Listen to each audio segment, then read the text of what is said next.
Hello, my name is Nicole Howard, and I am a co-founder of Cafe Chat, a nonprofit organization dedicated to improving critical thinking in young women's lives.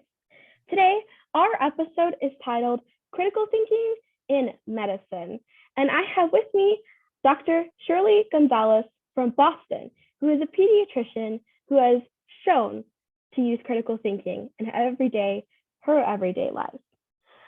Now, a little background about Dr. Gonzalez. She is a board certified and fellowship trained pediatrician with over 20 years of experience in the Boston area. She specializes in obesity medicine and the management of menstrual disorders.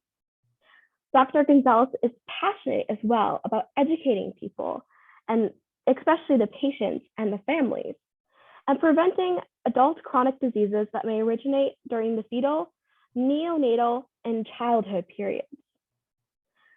She devotes significant time to clinic research, medical student education at Harvard, and administration leadership roles, including serving as the past chief of pediatric department at St. Elizabeth's Medical Center. She founded the TEEEN, which is Teens Empowerment Exercise Education Nutrition Program, to address pediatric obesity outside of the critical settings. She is an award-winning researcher and doctor, and she received the Boston Business Journal Championship and Healthcare Award for innovative work as the founder and director of this program. So I think you all would be with me in welcoming Dr. Gonzalez to our episode today on Cafe Chat. Hello, Dr. Gonzalez. How are you doing today? Hello, Nicole. How are you? I'm doing very well. Thank you for having me here. Thank you for agreeing to be interviewed. So I will start with the first question that I have for you, which is, how were you able to listen to and understand the viewpoints of the students you mentored at Brown University or at any other programs? What were the greatest challenges? How did you overcome these? How did your perspective change? Did this help you in your career overall? Thank you for those questions. I will start by saying that I like to see my students as people who teach me. So every time I have a new student, I look at them as an opportunity to learn from them. So that has been a great approach that has helped me, whether it was students I mentor at Brown or in medical school or now in my job. I can say there may be like 3 big challenges that I've had to face. The first one, probably also true for all other professions, is time. And I feel like, or lack of what appears to be lack of time. And I feel like what helps me the most is to use my resources well. So for example, I might study a journal article with the students who attend the TEEN program, and I may use that same article to pass my certification for my obesity medicine specialty. So kind of using my resources well. Some people call that executive functioning skills. So that has helped me a lot. The other thing that has helped me a lot in terms of time management is seeing my students, especially my medical students, as part of the team who takes care of my patients. Some people may think, oh, the student is not yet a doctor, so how can they treat the patient? But they can do a lot of things like obtaining a good history, a detailed history that maybe I may not have time to do in one session. So I see my students as people who teach me and as people who are part of my team taking care of my patients. And because they stay with me for like 9 months, they can get to know my patients very well and also treat my patients. The second obstacle or difficulty, but also an opportunity, is the process that we call in education, in medical education, is called scaffolding, and it's sharing the instructor's assistance as students' understanding increases. And this takes time, but it's very rewarding, and I have to keep in mind their maturity level and their knowledge level. But that can be time consuming, but it's very rewarding. The other area that takes time is determining the zone of proximal development in my students. And that's the distance between what a learner is capable of doing unsupported and what they can do supported. And then the third challenge that I face, that we all have faced, is COVID. And there is a phrase that came out around that time. It's called Master Adaptive Learner. And it's the ability to continually learn, adjust, and innovate as new information and best practices evolve, reflecting adaptive expertise in response to practice challenges, i.e. meaning adjusting on the fly. And when COVID came in 2020, from one day to the next, we were told we had to start seeing patients by telemedicine, literally from one day to the next. And we had to use personal protective equipment if we were to see patients.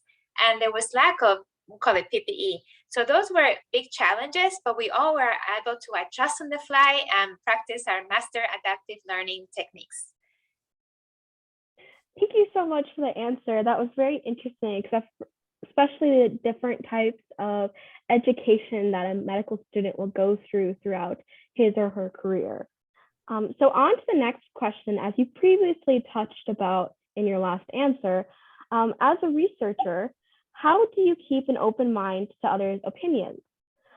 Is it possible to be too open to others' opinions or ideas? What role does understanding play in critical thinking? And how do we balance open-mindedness with prudence? Those are very good questions. I think seeing each student as an opportunity to learn from them and to grow and to think outside the box and develop new ideas has helped me a lot. And I like to keep an open-minded to hear others' opinions, because I think we all should be, and I like to be, a lifelong learner. So finding ideas that I can learn from my students, the same thing like in our field and in other fields, we have to continuously learn and keep up with what we call recertification. So meeting with different people from different backgrounds allow me to be a lifelong learner. In terms of being too open, I think no, because for me, being open is listening to others, but that doesn't mean I should or will always accept everything that they tell me. And what I tell people is that we have to ask ourselves, a phrase that we use in education is, do we have all the data? So when someone has a new idea in mind and they share that with me, I want to know, do I have all the data to accept it? For example, does it contradict natural law? Is there evidence behind it? And what's the quality of the evidence? We call the best quality level A. Is the treatment better than the current approach? And are there side effects? So those are criteria that we can use to determine if what I'm listening to should be accepted or just listened to and respected. But I also think that it's beautiful when we meet other people from different backgrounds, because we can share our common humanity and share our struggles. And I think it's also beautiful to be able to share our vulnerability, our struggles, and the issues that we're facing. But again, in terms of like being prudent in medicine and in other topics, we have to ask ourselves, do we have all the data? Does it make sense scientifically? Does it follow the natural law? Is it better than what I'm currently doing? Is there research behind it? And is there long-term research looking at side effects? That was such a beautiful answer. Thank you so much, Dr. Gonzalez. Especially understanding your definition of open-mindedness. That's very important to our viewers, because everyone should be able to get their own definitions of these words. There's not just one definition, if you will, of these big terms that we are expressing and discussing. So I think that was a beautiful answer. Thank you. You're welcome. So now on to kind of, again, playing on, building upon the last question. And then you kind of mentioned it in your previous answer, but just to reiterate it to our viewers, do other people influence your opinion in your field? And at what point in your decision-making do people the most influence you? i.e., when do you feel like you need opinions and when do you feel like you don't need those opinions? I know listening is important, but when is the idea where you stop being able to know, nope, this is right, this is the path, this is what I have going forward? Yeah, that's a very good question. I think looking at medicine, we all know it's constantly changing, and there is a new field, or relatively new field in medicine, called precision medicine. Meaning, if I'm going to give a medicine to a patient, should I give this medicine to this group of patients and this medicine to this group of patients because of their characteristics or their genetic background? And if someone is doing research in this field and they have a new approach, for example, nutrition, which is one of my areas of interest, then I will probably, if there is enough science, I will probably accept what they're saying. So that's an example of medicine. In medicine, if I consider them as mentors, then I might listen more to what they're saying. If they're experts in their field and are scientifically honest, and they state, meaning they state when there is evidence and the quality of the evidence, and they also state when there is no evidence, when it's just an expert opinion. So I think they will influence me if it's an area that I'm expert on and they're providing me with new information such as precision medicine, and if they're scientifically honest. And like I said before, if I'm looking at all the data, do we have all the data, or is it just an expert opinion? Which is very interesting. With over 20 years of experience in your field, you definitely are an expert in some areas, and then there's also some areas where you're not going to be an expert at the end of the day. You just can't. We're not perfect beings, right. But I think that is really interesting too, to kind of look at that perspective and be critical about the data you are analyzing as well, and making sure to understand what the data is when you're analyzing it, which is something that's interesting as well. So now, if you have an example for this question, for the next one, where do you find your motivation from, and how do you apply it in your career every day? What does that look like in the forms of you showing to your patients and your the families and stuff like that?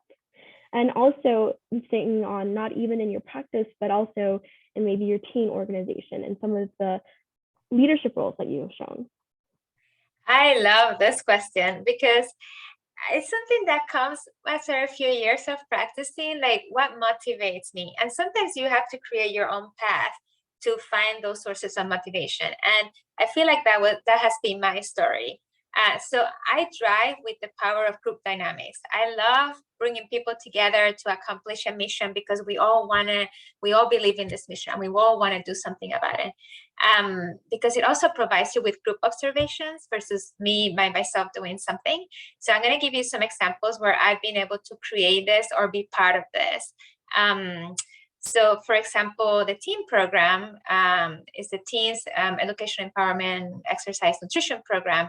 The goal is to address issues related to nutrition and physical activity in kids outside the office, because my students and I felt like it's better to address it outside the office, actually educating people, doing projects, doing science projects together, cooking demonstrations, all learning together as in a family-based approach, using a family-based approach with the parents. So that drives me, that provides so much motivation for me to be able to work with my students together and trying to accomplish something for the people we serve, i.e. our patients.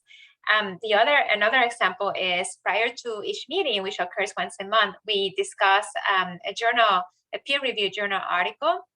So we all come together to discuss the articles. So it's not just me reading an article.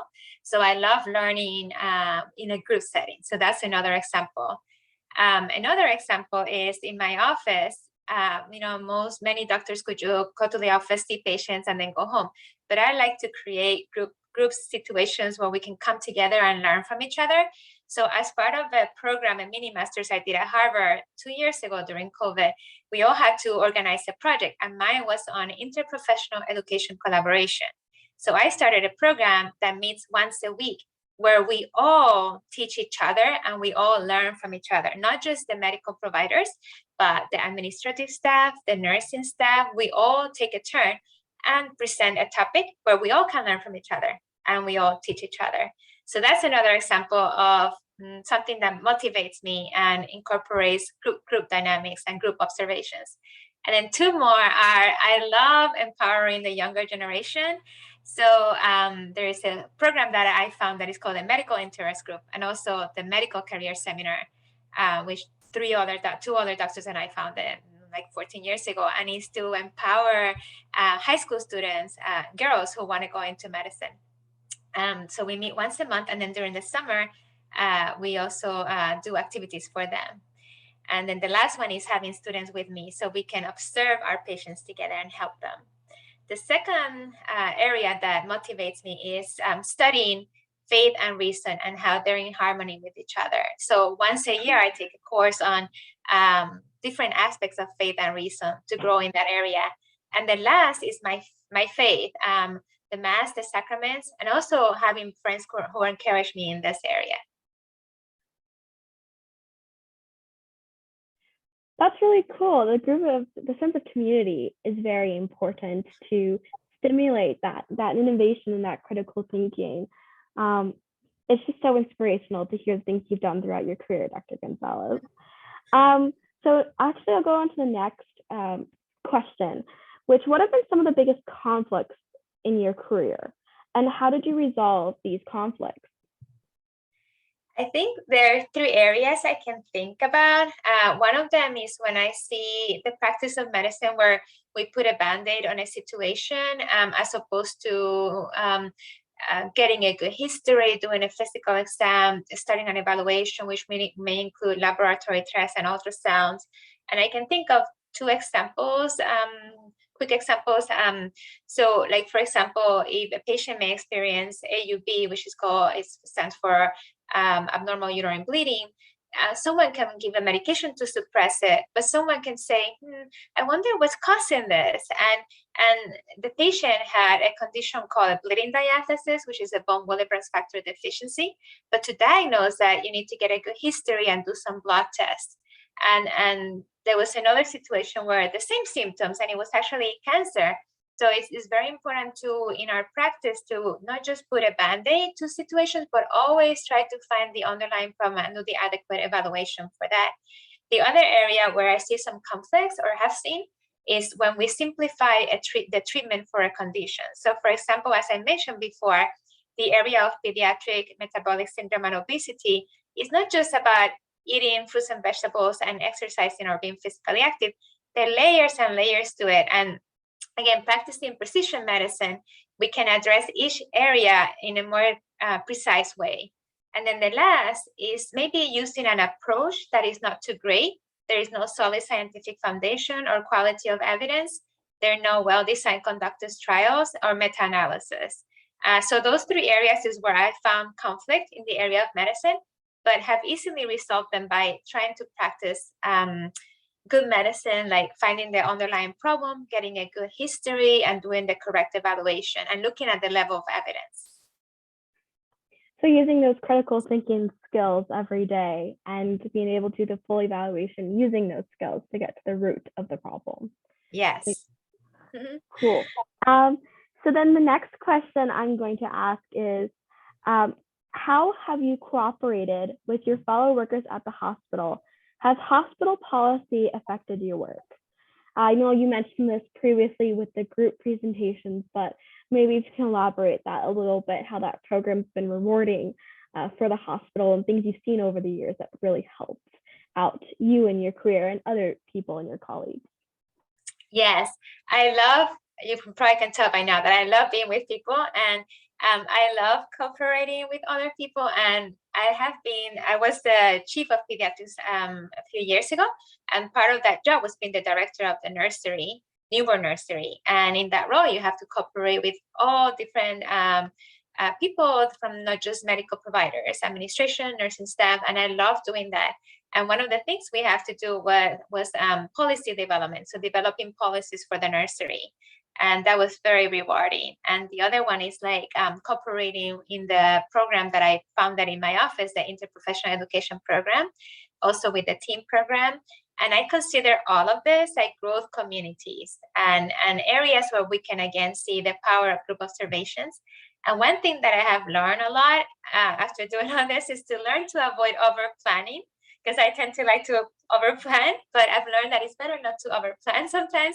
Adjust on the fly, like during the COVID pandemic, and plan as you go. And the other area that I've really found very rewarding is the area of learning by Constructivism, which means constructing new understanding and knowledge through experience and social discourse, integrating new information with what we already know. And that's what I do when I meet with all these people in these group settings. did you learn that, just to kind of go off of that answer, did you learn the constructive method? Where'd you learn that method, if you will? I think I learned it by doing and creating my own path, either through my regular job, the TEEN program, or the IPE, Interprofessional education. But I didn't put a name to it, and I didn't know what it was actually called until I did the mini masters on education at Harvard. I said, "Oh, that's me." That's how I like to learn. Well, you'd be surprised the things you get through critical thinking. Yeah. And then a lot of our base for Cafe Chat are university students around the world. And so this next question plays into that. How can university students come to understand the opinions of others, such as classmates, professors, or mentors, while still holding fast to their own ideals? That's a very good question. I think sharing what we have in common, maybe going for a cup of coffee and reading a book. One of my most favorite books that I read recently, it's Humble Inquiry. It's how to ask questions as opposed to telling people what to do. And by asking questions, we can both discover what's the answer to something.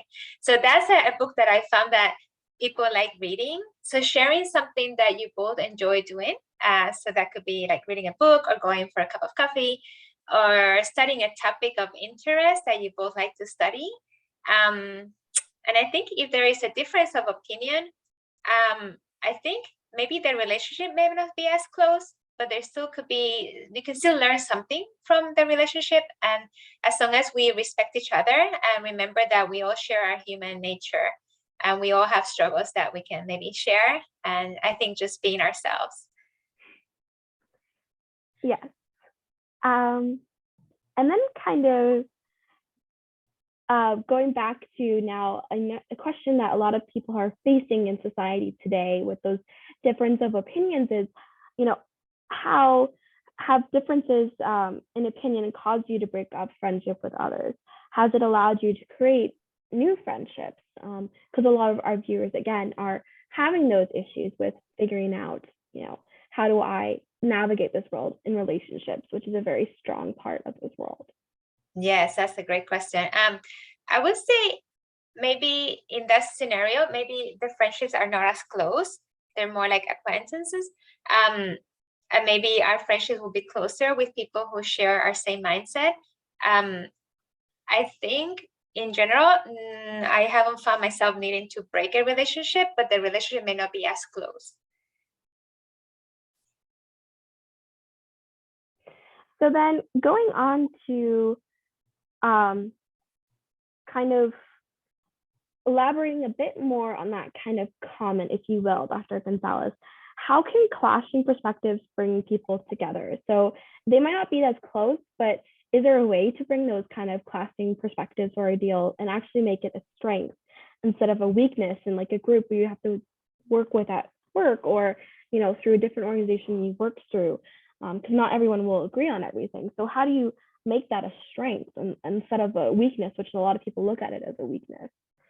Yeah, I think that may happen sometimes at work. And I think talking to the person in charge, like in my situation, my boss, and making sure that we share the scientific, and in my field of expertise, making sure that we share the scientific foundation to what we are trying to explain and our honesty, and that will go really far. That will take us really far. But actually, like, my area is medicine. So when I'm sharing something about an idea that I believe in, I think sharing the science of it, the evidence behind it, that will go really far and will promote respect in that situation.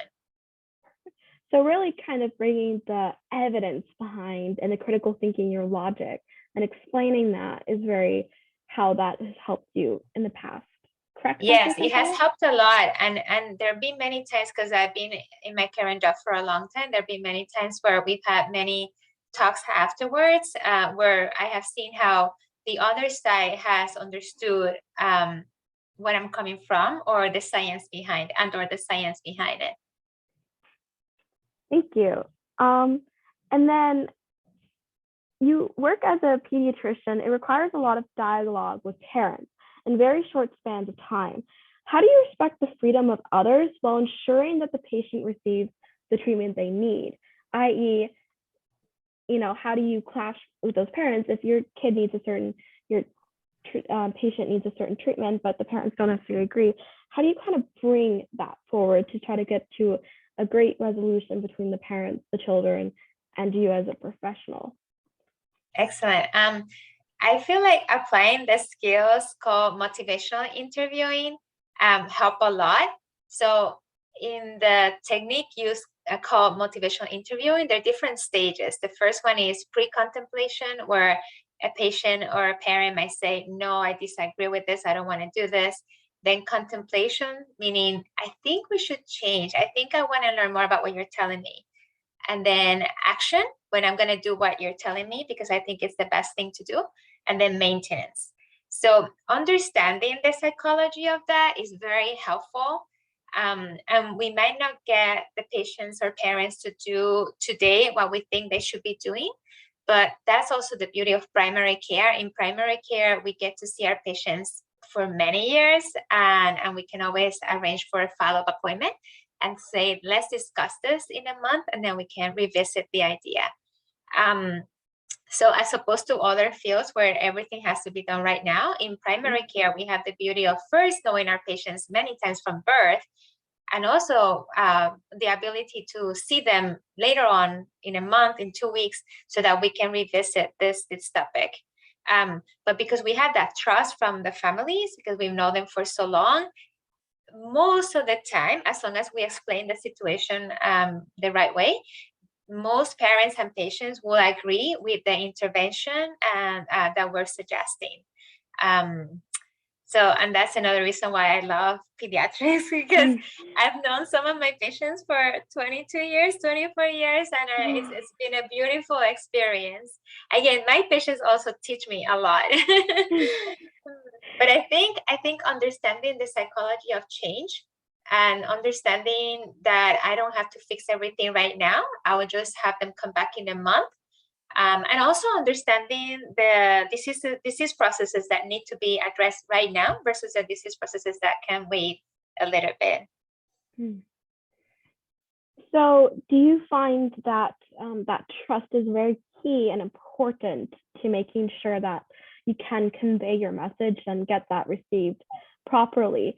So then building off of that idea, another question is, what are some things that you've done with your patients, of course, time, but that has really built that trust between you and the people you are providing care for, other than just seeing them on a regular basis? What are some techniques you use to build that trust during every single visit that they have? Yeah, I think listening, because listening is very therapeutic. Obviously, there are times when I'm rushed and I have emergencies and I have to leave. But then what I do is I call them back later to talk some more.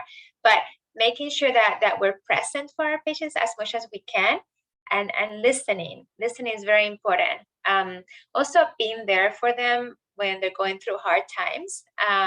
So many times if my patients are diagnosed with a serious condition, I make sure that I take time, especially on weekends or evenings, to go visit them in the hospital. So being there for them during the hard times, listening as much as you can. We might not be able to listen for hours the first time, but then we can always call them later on at the end of the day and listening to their stories. Many times they don't want an answer. They just want someone to listen to them. So listening and always being there during their hard times. I think that's very helpful. Thank you so much. So I have one last final question for you, Dr. Gonzalez. So in conclusion, what is the most important factor, for our listeners, Cafe Chats, to think about to apply the critical thinking skills in their everyday lives, and those skills that you've really been able to hone and develop throughout your career? How can our listeners really apply that? I think remembering the question, do we have all the data? So do we have good evidence? Have we listened to everyone? Have we done the appropriate research? And then for me, understanding the power of group observations, and then being a lifelong learner, that's very helpful. When we're talking to people from different backgrounds, understanding and remembering that we all have a shared humanity. And what aspects can we talk about that are common to us, common struggles, and that it's okay to be vulnerable. I think that's it. I don't know if I forgot something. Perfect. Thank you so much. So I think all our listeners will really appreciate the time you have took to partake in this interview and the preparation and everything like that. We thank you so much, Dr. Gonzalez. So Cafe Chat listeners, now I would like to invite you guys to join us for coffee. So let's raise our glasses. Thank you so much. And I hope you guys enjoyed a little bit about critical thinking and medicine. Thank you for having me. Thank you.